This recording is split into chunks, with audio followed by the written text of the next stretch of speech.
Okay guys, welcome. Let's get right to it.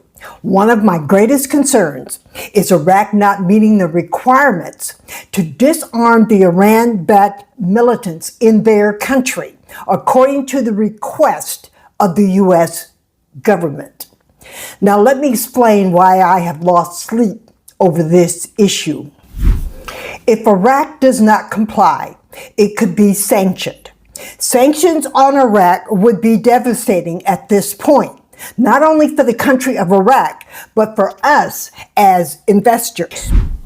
But here is the other side of the coin. There has already been an uptick in ISIS activities in and around Iraq. This information is based on recent news and the fact that all U.S. military forces are leaving Iraq by the end of September. And yes, the necessary arrangements for removing equipment, weapons, and military personnel have been made and are visible in the country of Iraq. With the U.S. leaving, I am thinking, and these are my thoughts, that Iraq feels slightly vulnerable. Most of these out-of-the-law groups helped to fight ISIS and will do so again if necessary. Now here's what we know for sure. Iraq has now postponed disarming militant groups. That's right. Now Iraq is indicating that it actually wants to wait until the American leave to disarm the militants. We will need to wait and see how this plays out. However, here is what you may want to know. The Financial Times reported that the Trump administration warned Iraqi political leaders that Washington would cut off dollar shipments connected with Iraq's oil revenues unless Baghdad dealt with Iran-backed militants and presented a credible disarmament plan. In April 2026, the Trump administration halted roughly 500 million, and that's with the M, in physical U.S. dollar shipments to Iraq. Now this is according to the Washington Post. The channel reported these actions. The actions were tied to Washington's frustration with Iran-backed militants and their influence. But that is not the only threat or action that Washington has taken against Iraq over the Iran-backed militants. In July of 2026, U.S. and Saudi forces struck Iran-backed militant targets in Iraq following attacks attributed to Iran and allied forces.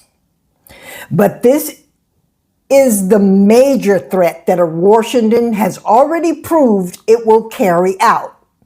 And when I tell you this, keep in mind that Trump already has a new girlfriend, and her name is Venezuela. On August 25th, 2026, the U.S. Treasury Secretary Scott Bessent announced a broader campaign against Iran and warned countries that continue significant economic relations with Tehran that they could face secondary sanctions and potentially lose access to the dollar-based financial system. I hope you heard me, guys.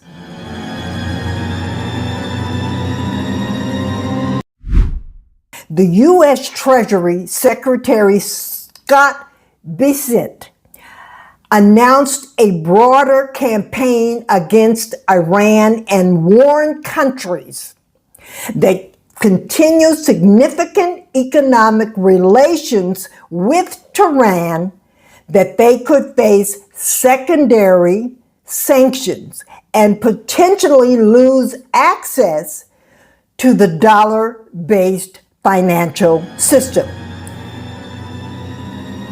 I hope you heard me, guys.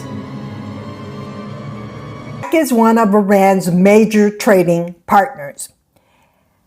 And I must report to you that Iraq and Iran have ramped up agreements in the last 30 days.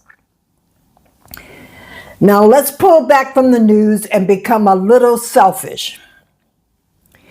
If you belong to the channel's membership, then you already understand how and where I exchanged my IQD and eventually got US dollars, but not directly. It's a process. To better understand, you will need to join the channel's membership. Because if a wedge deepens between the US government and Iraq, I can only explain what to do behind a paywall. Do not join the channel's membership for 1 month.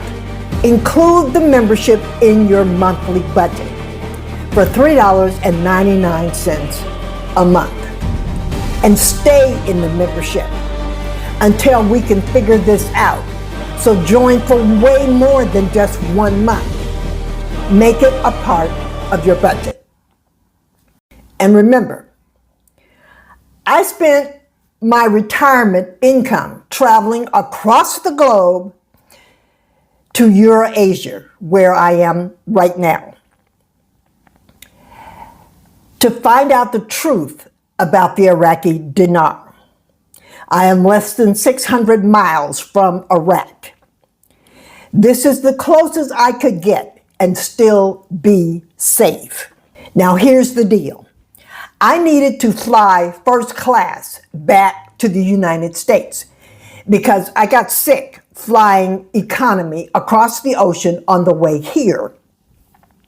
However, first class airfare tickets cost the same as an inside transatlantic cruise cabin. Are you hearing what I'm saying? And with that cost, when you pay for the cruise, the transatlantic cruise, you get all your meals and your entertainment free, plus the relaxation of floating across the Atlantic Ocean. Now that's why I'm not back yet. I had to wait until the cruise ships began repositioning back to North America.